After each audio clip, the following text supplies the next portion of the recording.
ଆଗକୁ ବସ୍ତି କେମିତି ନ ବଢିବ ସେଥିପାଇଁ ଅଧିକରୁ ଅଧିକ ଘର ଆମେ ତିଆରି କରିବୁ। ଏଫୋର୍ଡେବଲ ହାଉସ କୁହନ୍ତୁ, LIG MIG ଘର କୁହନ୍ତୁ, ଆକୁ କରିବୁ ଏବଂ କୋଅପରେଟିଭ ବ୍ୟାଙ୍କ ସାଙ୍ଗରେ ମଧ୍ୟ ଟାଇ ଅପ୍ କରିକି ତାଙ୍କୁ କେମିତି ଘର ଋଣ ମାଧ୍ୟମରେ ଯୋଗାଇ ଦେଇ ପାରିବୁ। କମ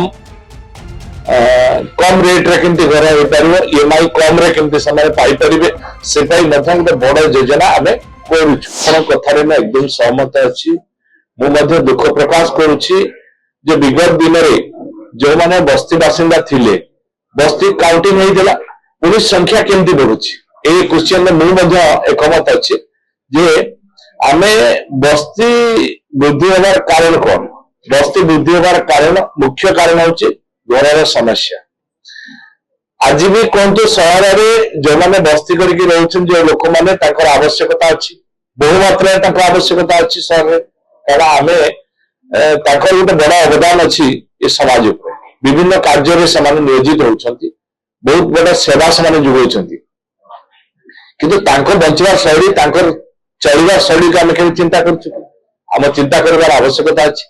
ଏବେ ସରକାର, ମୋହନ ମାଝୀଙ୍କ ସରକାର ଯୋଉ ଅଛି, ମାନନୀୟ ମୁଖ୍ୟମନ୍ତ୍ରୀ ମଧ୍ୟ ଏହାକୁ ଗଭୀରତାର ସହିତ ଚିନ୍ତା କରୁଛନ୍ତି ଏବଂ ତାଙ୍କ ଜୀବନ ଶୈଳୀ ବା ତାଙ୍କର ରହିବା ଶୈଳୀକୁ ଆମେ ପରିବର୍ତ୍ତନ କରିବାକୁ ଯାଉଛୁ।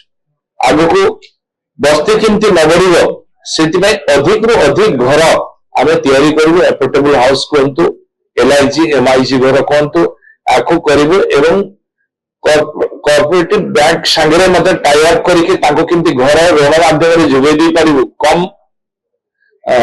କମ ରେଟ୍ରେ କେମିତି ଘର ହେଇପାରିବ, EMI କମରେ କେମିତି ସେମାନେ ପାଇପାରିବେ, ସେ ପାଇଁ ମଧ୍ୟ ଗୋଟେ ବଡ ଯୋଜନା ଆମେ କରୁଛୁ।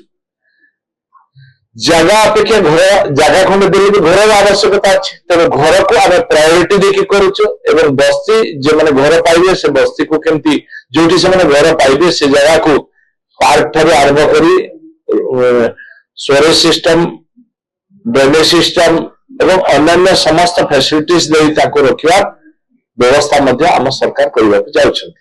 जदि आपंक आम भिडी भल लगा तेब आम चैनल को लाइक, शेयर और सब्सक्राइब करने को जमा भी भूलु नहीं।